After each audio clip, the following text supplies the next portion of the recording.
Welcome to the Intimate Marriage Podcast. I'm your host, Alexandra Stockwell. I'm a physician and an intimate marriage expert, and I specialize in showing educated, successful couples how to channel the ambition, intuition, and focus that creates great professional results into building joy-filled, passionate relationships. My husband and I have been married for 25 years. We have 4 children and full professional lives, and we have an amazing relationship. I've shown hundreds of couples how to create their own version of emotional, sensual, and erotic intimacy. And in this podcast, I'll show you how. Now, let's dive in. And today, this is an interview that I've been looking forward to for a really long time. I'm going to say why, but let me just first say that it was supposed to be with Tony and Alisa DeLorenzo, and it will only be with Alisa. And at first, my heart sank when I heard that, because this couple, you have to hear them together. But unlike any other couple I've interviewed before, you still can, even though Tony isn't here today, because they are the incredible hosts of the #1 marriage podcast on iTunes, the One Extraordinary Marriage Show. And let me just say right off the bat, you should listen to how the two of them interact and play off of one another and build on what one another has to say, and listen to all the mystery that becomes visible or audible, I guess I should say, in their podcast. But because you have access to that, I'm going ahead and having a conversation with only Alisa, and I know it's going to be fantastic. So a really big welcome, Alisa. Oh, Alexandra, thank you. And I miss having Tony here too. But we will forge on, and I appreciate you just sharing the fact that, yes, we have many, many episodes that folks can listen to the interplay between me and Tony. Yeah, like 679, right? Yeah, we're right about there. Well, closing in on 700. Okay, closing in on 700. I just looked it up recently. So yeah, I'm going to also read just what you sent in your formal bio, mostly because I love it. It's going to feel good to read it. So sure. As co-hosts of the top marriage podcast on Apple Podcasts, the One Extraordinary Marriage Show, Tony and Alisa DeLorenzo speak to a worldwide audience about sex, love, and commitment, and challenge every listener to make their relationship a priority.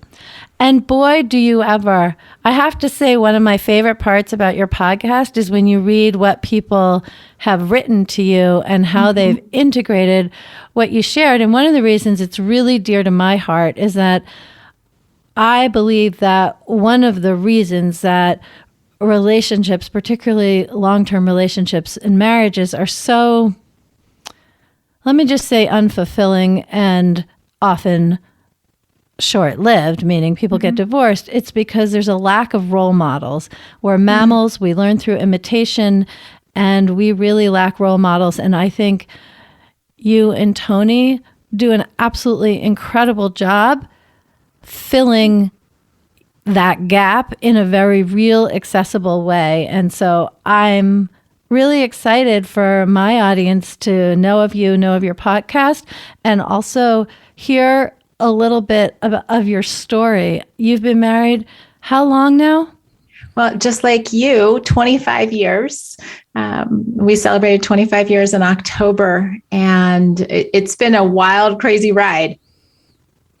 Yeah, let's talk about that. And I just want to say it, like, it gives me not shivers, kind of shivers and giggles and gratification. I love that you've been married for 25 years. It's just very clear. I know you know this, I know this, and anyone listening knows this, that when someone is speaking with whatever professional training, whatever professional expertise, when you've been married for 25 years, the conversation reflects that. And it's one of the things that is really appealing about what you offer. And during your 25 years, I know that you and Tony have navigated financial crisis, the loss of a child, and issues with pornography. And I actually have familiarity with all three. And the one that comes up with questions from my audience most is pornography. So I wonder if you would say a little bit about how you navigated that. I know on your website you really emphasize that the two of you navigated it together. And so often couples orient to that as something when it's the man with the porn addiction, which is obviously most common, but certainly not 100% of the time the situation. Sure. Anyway, the couple typically, or he orients that way and she orients that way, that it's his issue to deal with. So will you share a little bit about what that means to navigate a porn addiction together? Absolutely. Just a little bit of backstory. Tony started looking at pornography when he was 12. This was back in the day of, Playboy magazines and, sneaking out, back behind, I don't know, I think it was like a Boy Scout meeting or something like that, where, it's like the boys get together. And so I knew heading into a relationship with him, and when we had looked at, penthouse letters together, read Playboy, like I knew about it. I didn't know the extent of it when we got married. And it was one of those things where over the years, we worked different schedules. So he would be up late or I'd be up early and out of the house. And so there was a lot of disconnect in our emotional and sexual intimacy. And it became one of those things where with the growing disconnect, that was something that he turned to more and more. And, that's not a blame on him. It was a dynamic in our marriage. I just want to say that it wouldn't occur to me to blame. And I think that is really beautiful how you describe it as a response to something. Mm-hmm. I mean, I see a lot of pornography situations in the marriages that I've been privileged to work with. And pornography comes into a person's life, male or female, and through a lot of different channels. It might be something they were exposed to at an early age. It might be, somebody said, hey, everybody's doing this, whatever it might be. But when it's happening within a marriage, it actually is impacting both people. And there are circumstances that do cause whoever that spouse is to seek out the pornography as a means of either numbing or satisfying when there is a disconnect in the marriage. And that's not saying that's always the cause. It's not saying it's right. It's just saying that there is a causal relationship I see in a lot of instances with the couples that I work with. And so that's why, when Tony and I addressed the pornography in our marriage, when he first came to me, it was probably 17 years ago now, 17, 18 years ago. We had just moved into a new house. He sat me down on the couch and told me about his addiction. And when Tony tells the story, he talks about sitting on the other side. Our living room was right on the other side of our garage. And he has this moment where he's just like, I can't do this anymore. It became physically nauseating to him that he was engaging in this behavior. So he comes into our living room, he tells me, and my immediate thought was, I'm leaving to visit my parents the next day. You're going to be home alone with a computer and nothing else to do. And I still left. I went on the trip. He called me while I was on the trip. And while I was there, one day I get a phone call from him and he's like, are you in front of your parents? And I said, I am. And he said, can you go talk somewhere else? And so I went up to the guest room where I was staying. And I said, what's that? And he said, I have to tell you something. And wow, even to this day, the words that came next still kind of take my breath away, because he's like, I looked again. And in that moment, just, I think the gasp that I let out and just kind of almost that anguish cry was what really made Tony stand up and take notice to the depth of what the pornography was doing to our marriage. And that's when he knew beyond a shadow of a doubt that he was going to have to lay down that activity because it wasn't healthy for us. Yeah, I think often the pornography user doesn't appreciate how impactful it is for the other person because it feels like a private activity. Mm-hmm. It feels that way. But in my own experience, and like I said, with the couples that I've had the privilege to work with, even if it's kept under secret, it's still impacting the entire dynamic in the marriage.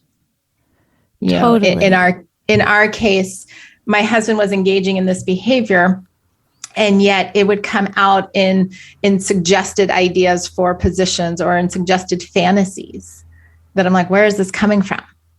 It would come out, I've heard from women that I have worked with where it comes out where it's like, middle of the night and all of a sudden my husband wants sex. And it's like, where is this coming from? Well, if he's up masturbating or looking at porn and all of a sudden he is aroused, he will look for his wife in that moment, but she's like dead asleep.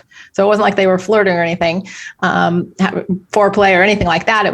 He was very stimulated by whatever he's looking at, and he comes looking for someone to engage with sexually because of the masturbation and the porn. Yeah. Do you have insight? I know it's not your own experience, but do you have insight on how to handle it when the user doesn't say, I'm using, but she knows about it? As women often do when they're ready to open their eyes and feel what arises when you become aware?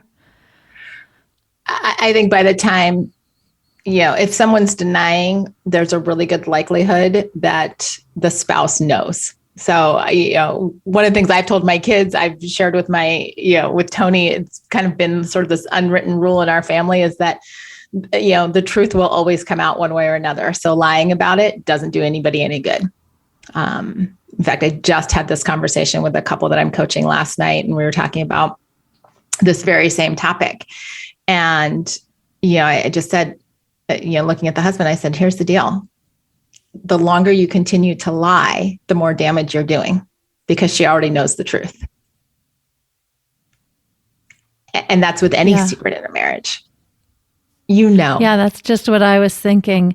And whether she knows consciously or not, or he knows consciously or not, it's still working its way and influencing the dynamic. And there is challenge and hurt, but there also is relief when the truth comes to light. And typically both people feel it. Very much like we weren't designed to live a life of secrecy. It's why we feel relieved when the truth finally comes out, right? Where people will be like, "Oh, I'm so glad I got." There's a phrase, I got that off my chest. Well, what's that about? It's about not living a life of lies or secrets. And not specifically related to revealing about pornography, but in more general terms, when the truth comes out, even if it's not a lie, it's just something that feel so awkward and wait to speak, that with that emotional release, often there is more sexual energy right behind it. Oh yeah. I would 100% say that. And that's also a couple being able to be fully emotionally intimate with one another, where they can share their thoughts and feelings, where they can share those desires, they can share the challenges that they're having, and they know that the marriage is a safe place to be able to do that. And out of that space of safety, it's an amazing what the energy is when you feel 100% safe and seen, what sexual energy can be created in that space. That sounds like a great moment to pivot and talk about the 6 pillars of intimacy. But before we do, will you just say something about the quality of your marriage now? Because I'm fresh from having prepared for the interview and I've heard a number of your podcasts. And so when you talk about this experience with pornography, it's in the context of my hearing how splendid it is. Will you just share something about today or yesterday so people can feel that too? Tony and I, we have an incredible life. I get to not just be married to, but I work with my husband, who is an incredible man. Tony always puts relationships first. And so he He cares deeply. He loves fiercely. And I, beyond a shadow of a doubt, can sit here and chat with you and tell you that at 25 years, my marriage is the best it's ever been in literally every aspect. I wouldn't want to go back to the early years. I'm like, what we've got going on now is so much better. And it just keeps getting better because of the intentionality that we both put into our marriage. I love that. I feel that way too. When people talk about having it as good as it was before kids or whatever, like, no, I do not want to go back. I want to keep going forward. I just really adore, I feel a sisterhood with you. I love hearing you speak this way. All right. So you have so many projects and programs and various offerings to read, to listen to experience with you, to experience on their own. And I mean, that you've created this during the 12 years you've been doing this work in service of other people's marriages. And your current project is so exciting. Tell us about your new book, and let's dive into each of the 6 pillars. Absolutely. Well, the book is called The 6 Pillars of Intimacy, and it was released last week, became a bestseller within 24 hours. And more importantly than the accolades on the book are the reviews and what we're hearing from folks. This is a framework that we have been building over the last 12 years. Our very first book talked about different intimacies, and getting past this idea that intimacy is just sex, right? That those 2 words, there's so much more to intimacy in a marriage. And, as we start to hear the early reviews and just people having the light bulb moments, right? Of being able to go, oh, now I'm not grasping for straws on what's going on in my marriage. I can actually give it a name. And one of the most beautiful things about being able to name something is that if you can name it, then you can do something about it. And that's really what the 6 pillars does for a couple. Absolutely. So will you just name each of the 6?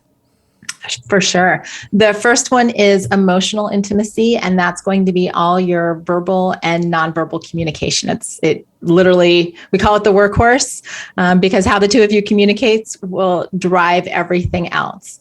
After emotional intimacy, you have physical intimacy, and this is all of the non-sexual touch. We're very specific about that because we do break out sexual intimacy, which is the 6th pillar. The 3rd pillar is your financial intimacy. It is everything to do with your finances, estate plans, looking at retirement. Everything that involves dollars and cents in your life falls under financial intimacy. Then the last 3, number 4 is your spiritual intimacy. What is that faith journey that the 2 of you are on? And how do you talk about it? How do you share that?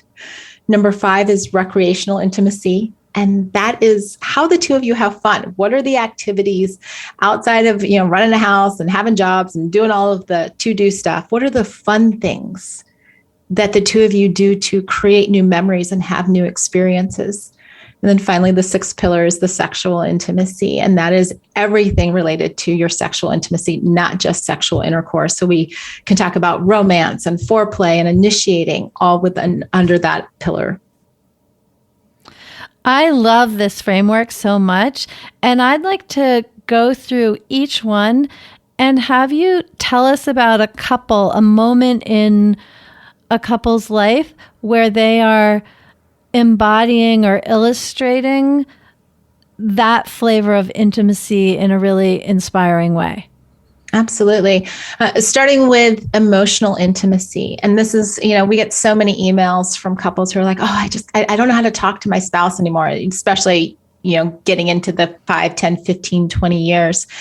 And it's really, it's such a pivotal point in a couple's life when they will actually say, you know what, I want to get curious about you again. I want to start asking you questions again, because it's very easy. I mean, you've been married 25 years. I've been married 25 years. You can have seasons in your marriage where you're just going through the motions, right? You might be in survival mode. The kids are young, or there's a lot going on with business or your jobs. Absolutely, or volunteer. yes. And you're just trying to make it through the day. So you're talking about like, don't forget to pick up milk, and don't forget that Tommy's got a soccer game. And so what when a couple is really just kind of hitting all the cylinders in their emotional intimacy, they have created a space where curiosity comes back, like it did when you were dating, where it is okay to hear what the feelings are that both spouses have, and to be able to seek to understand, why is my spouse feeling this way, instead of just shutting it down or going on the defensive.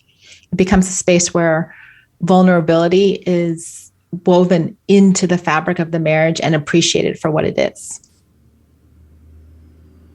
So good. Mm-hmm. So the next one is your physical intimacy. And this is another one that over the years, couples can kind of see sort of a waning of that, in the sense of, you might have been all touchy-feely in the dating courtship, getting to the I do phase. But then over time, especially if there are young children, I hear from a lot of women, and I experience this myself, where you can feel all touched out, right? Like the kids are hanging on me all day. Mm-hmm. And then my husband wants a hug, and I just want to be like, I don't have it. Or, some people didn't grow up in homes where touch and that expression of love and connection was done through touch.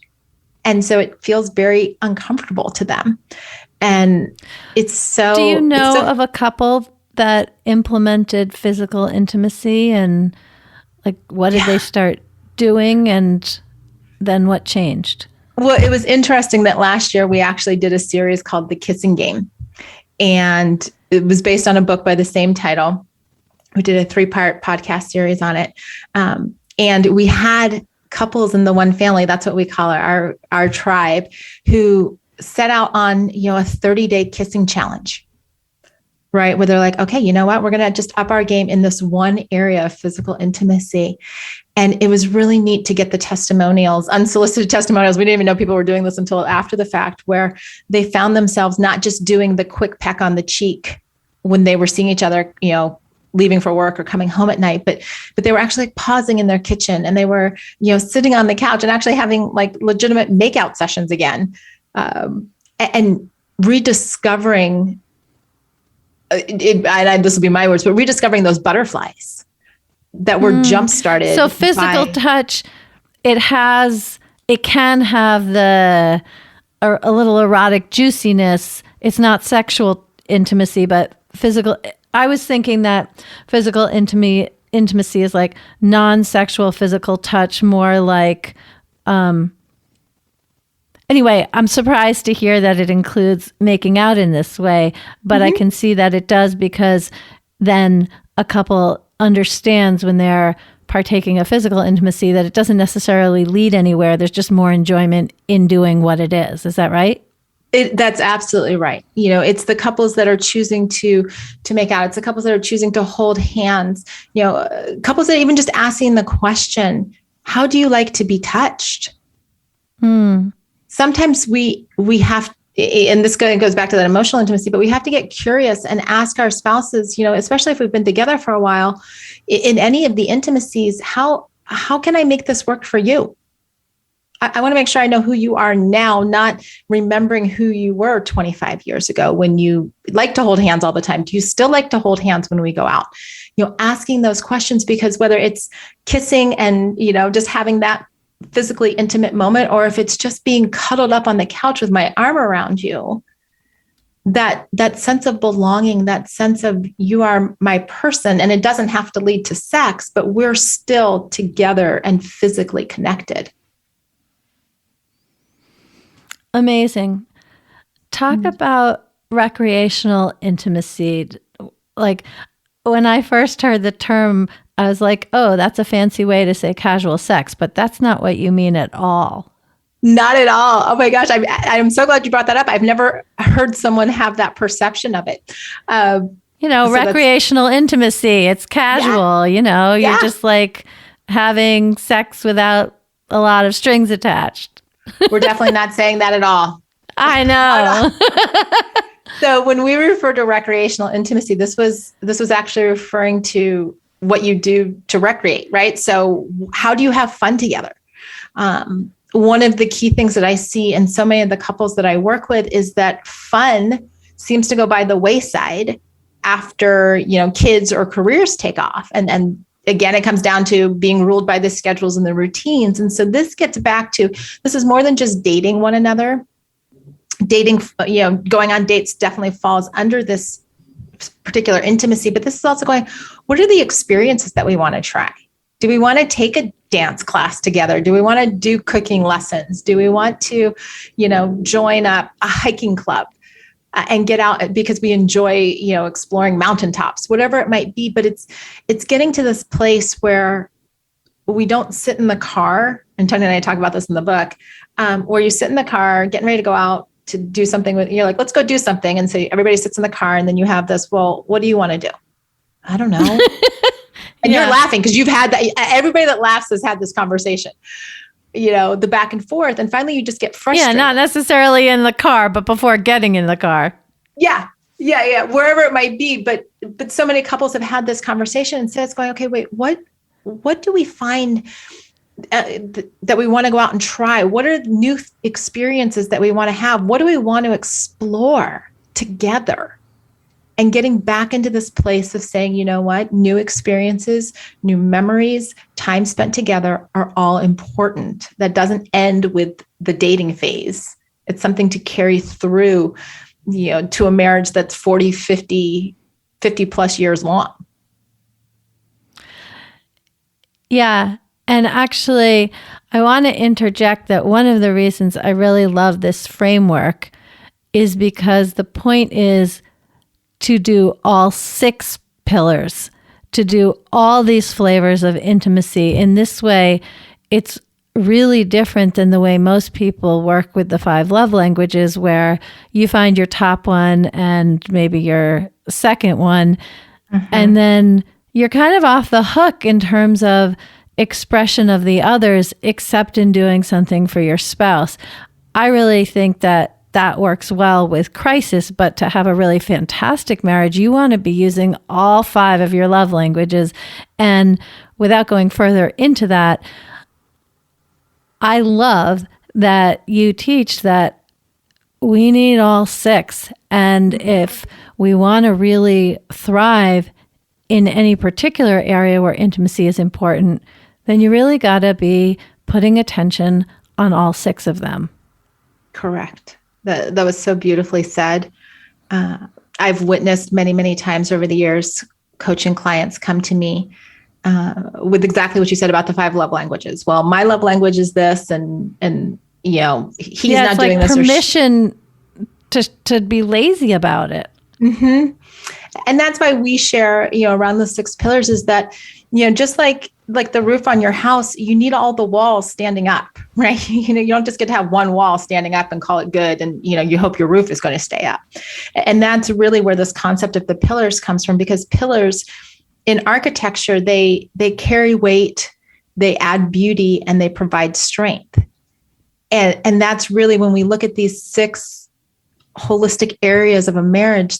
When these pillars are strong, that's exactly what's going to happen to your marriage. You're going to have the beauty of a relationship that is beautiful inside and out. You're going to have the ability to carry the weight of circumstances that are going to come your way, because life does still happen to all of us. And you're going to have this internal strength to be able to work together as a team and to say, basically, we're in this together. It's wonderful. Alisa, at the end of each of my interviews, I say my real conviction that relationship is the ultimate vehicle for personal growth, and then ask each person, but I'll just ask you since Tony isn't here to answer, what is it that you've learned about yourself as a result of being married to Tony? I've learned that there were a lot of areas that I probably would have ignored and I wouldn't have worked on if it wasn't for him pushing me to be the best version of myself. I've learned that I can be pretty comfortable in my own skin, but I've got a husband who only wants the best for me. And so he will lovingly push, and sometimes it's a kick in the pants, to be who he sees that I am in the most loving way possible. That's beautiful. And I'm grateful to him for doing that because of, well, you get to enjoy the results and he does too, but you really make that available to so many people. So will you share how people can continue on the journey with the two of you? Absolutely. The best place to find us is on our website at oneextraordinarymarriage.com. We've got links to all of the courses, all of our social media. Everything comes right there off of One Extraordinary Marriage. Okay, fantastic. And maybe at some point in the future, we'll be able to talk to you and Tony together. In the meantime, I'm so grateful that you were here for this important conversation. Thank you so much for having me. Thank you for listening to the Intimate Marriage Podcast. For more information about Alexandra, her book, and her coaching services, go to theintimatemarriagepodcast.com.